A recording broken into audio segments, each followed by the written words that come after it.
I'm Emma, and I'm a second year civil engineering student also at Imperial College London. So our project is based in a town called Chankola, which is just here in Tanzania. So the current situation in Chankola is firewood is their main source of energy that they use for cooking, but it's actually really unsustainable. We found that there were people walking for up to 4 hours a day in order to go and collect firewood, and a similar distance to go and collect water. This is causing the spread of the desert, which is a process called desertification in the area. And increasingly the distance between people's homes and the firewood collection point is just increasing. So we really wanted to use our engineering skill set and try and come up with solutions to this problem. So we believe biogas is a potential solution. It takes two inputs. So one is manure, so we can use cow manure, and another is water, and wastewater can be used. And these are put then into a digester that we can help build, and then there are two outputs. So the biogas can be collected into balloons and can be used for cooking, and another is this bio-slurry that can be used to put on crops to help them grow better. So last year, 4 of us from Imperial College London visited Tanzania to assess the viability of the project. We think it's really important to go to the place, to meet the people, before any significant investment is placed. Because there are a lot of cultural differences between a British society and a Tanzanian society, and those are what we wanted to identify on the trip. So we spent the first week meeting with a local charity and asking them questions about the project. They are a development charity. They don't do biogas, but they have a wealth of knowledge which is really important to ask lots of questions. And then we spent the second week actually staying with Father Domi here, who is a priest in Chankola.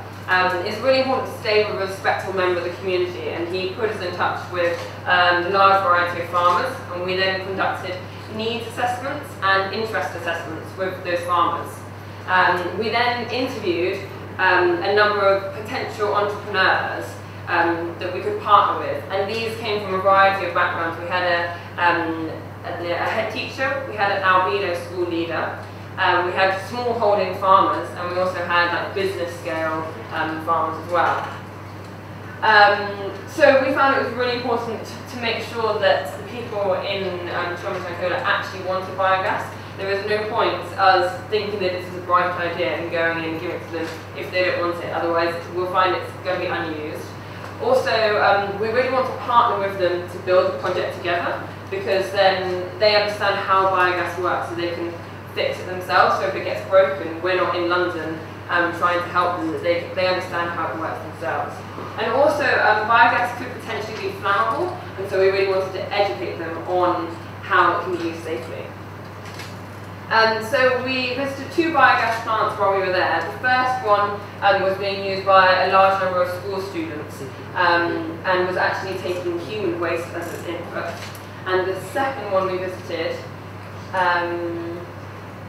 was being used by a family size scale. So we saw that it actually works on both scales, which was really encouraging. So, the key findings of our trip are that overall everyone was very keen on the idea of biogas. Everyone agreed that there's a fairly urgent need for a new energy source because firewood is not sustainable and it's very expensive. The high number of farmers in the area meant that there's a large availability of cow manure, and currently it's not being used for anything. And also there's sufficient wastewater. So biogas seems like a very feasible energy source. And we did discuss the possibility of using human waste, because obviously that's got to go somewhere. But people were more reluctant regarding this. They weren't quite so sure about it. And we decided, seeing as there was so much cow manure available, then this was more of a riskier approach that we really didn't need to follow at the moment. But 2 of the things that we didn't expect so much to find is that they were really keen on the idea of biogas, but they wanted to have a lot of training. They didn't quite trust the technology at first. And they wanted the training to come from people who were obviously experienced and knew what they were doing. So that's one of the things they asked for. And also in Tanzania there's a huge lack of capital, and to get funds and kind of funding for this project, they would need a huge amount of loans from the government, and that comes at a high interest rate, so it's just not feasible for them, which is where we came in. So the average monthly salary of someone in Tanzania is about 50,000 Tanzanian shillings, and then to put that into context, one household can use 3 bundles of firewood a day, costing up to 3,000. So this is a significant amount of their monthly income. And then on top of this, if we were to build a biogas tank over in Tanzania, it would cost about $2,500 US, and that would provide biogas for about 40 people. So our solution and business model involves one biogas digester, and then on top of this, biogas stoves, so people could use the biogas, and transport bags. Fortunately, both of these are readily available from places nearby in Africa, and they're professionally sourced, so that really reduces the risk associated with us and the risk using methane gas. And so we chose on our trip one key local entrepreneur who owned the biogas digester, and it would be situated on their land. So they would be responsible for running it and for providing all the cow manure and the water. And they would then sell biogas to locals, and they would be incentivized to carry on maintaining this biogas digester because they'd be able to make some profit from the selling of the biogas, while we would also retake the rest of the earnings, so we would be able to get the return on the project and further invest. This shares the accountability and the risk of it, although obviously the disadvantage is we are reliant on one person, but this does mean all communications are streamlined, so it's much easier for us to maintain our relationship with the project. Yeah, so there are 3 conclusions that we found. We identified a key entrepreneur on the trip. We are now sourcing the materials that we need to build a biogas digester, and requiring the capital that we need in order to start the investment. But what we really want to take as a point from our presentation is that biogas actually doesn't solve all the problems. It isn't a perfect solution, but we don't believe that there is a perfect solution for Choma Chankula. And actually, it's a process of us working and trying to improve the situation there, and it's more of a stepping stone towards making Choma Chankula a sustainable community. Yeah, so thank you very much for listening, and we'll be happy to take your questions.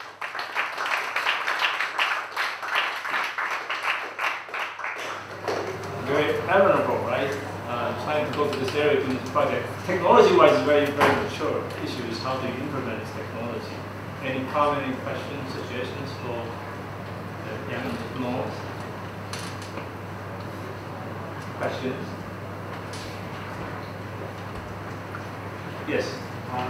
So my mind was running around, I come from around the same area, I come from Uganda, and my mind was running around what the professor said in the morning about scalability.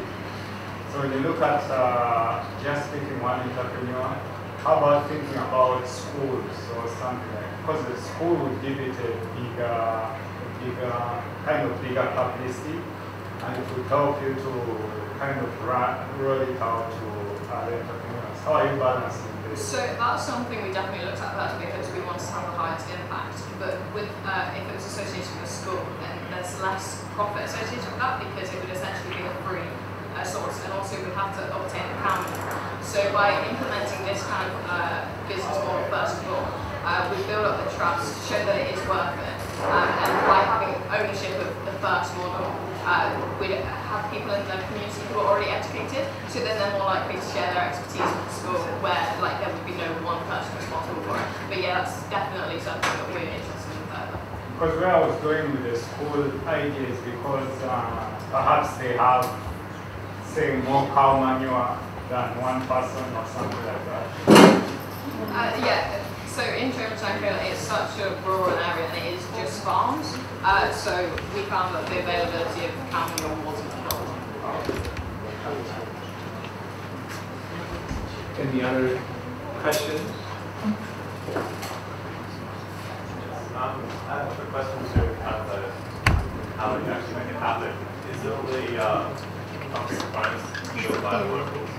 Have you kind of engaged that side of the Yeah, so we actually found that, the one that was shown, if you go back a couple of slides, this one here was just built by a family that already living there, that you can actually quite easily access concrete, which surprised us a lot, because this felt like in the middle of nowhere in Tanzania, but they still had the availability to make concrete. which is really good news. And the concrete design is generally more durable, so we think that this could last probably 10 to 15 years, whereas we looked at some other designs made of plastic that would have been easier to import, but their life would only be about 3 years. So since the concrete is available, we think it would be better. What we found is that they're really good at making concrete tanks to store water, but they never saw any reason as to why they'd store ammonia in it. So it's just kind of adapting their design that they're using already. Is the climate issue, the winter can continue to produce the gas? Yeah, it never gets that. Winter never get that. Yeah, it's good. So how about alternative solution? Why solar is not a viable alternative? Initial investment's too high. Investment. And it doesn't involve the people of the community as much. You have a question there? Hi, I was wondering, how do you actually transport this gas? How long is the journey for transportation? Yeah, so it can be captured into balloons, and these balloons can then just be taken to people's homes, and you can just connect it up to a stove and carry on cooking. Yeah, it's very, we can buy the balloons from, So the balloons are readily available in Kenya, and it's easy to transfer them to Tanzania. And they're about this big. Obviously, they're full of gas, so they're really light, and people are happy taking them on the back of their bicycles. Quite safe. Yes. Because obviously safety was one of our biggest concerns, but like it's used like apparently all over work. Sorry, we just walked in. I just saw the microfinance system. I was wondering if you could elaborate a bit on that.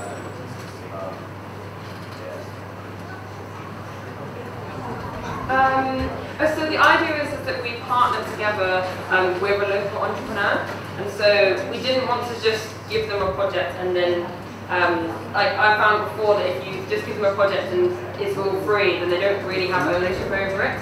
So we want to have a joint initial investment, but we're very aware of the fact that they don't have capital. So it will be a much smaller investment from the Tanzanian, and then hopefully they pay us back as they get to sell the biogas for themselves. So they're earning money, but then after a certain number of years, they will own it outright, and then they can continue to make money themselves. And so for the scale of the project, so it's to affect as many people as possible, but obviously we've got the initial cost of the biogas scopes, so people need the first link for that.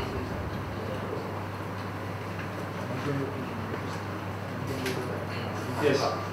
I just want to inquire who would be your target market for the project, and how would you sustain the business given your existing supply chain? So the target market is the farmers and like the local residents in the rural village of Chomatankola who are currently having to walk 4 hours to go and collect firewood. And I mean, the supply chain is really that we work with an entrepreneur. So potentially Father Dominic, who we stayed with the priest, he's really respectful in the community, and so we're thinking about making the first initial investment with him, and then and then he sells it to the people who live nearby him, basically. And then when we get the money back from him, we can build another digester with someone else in the community, and so we'll slowly be affecting more people. And we're in communication with the teachers in that area, so and they're interested in bringing biogas into their curriculum so they can learn more about it, and so then they can feed that into the community from their end. So in terms of sustainability of the business, you are transferring that technology to the farmers, you're selling the technology, and then they are farmers, so they have cows, and from the manure they will be self-sustaining. They will be the one operating that business proposition. Because they can build the tanks fine. It's just the idea of the biogas technology and adapting stoves to use it, which was the problem. So what's in for you regarding that problem? How do you make money out of it?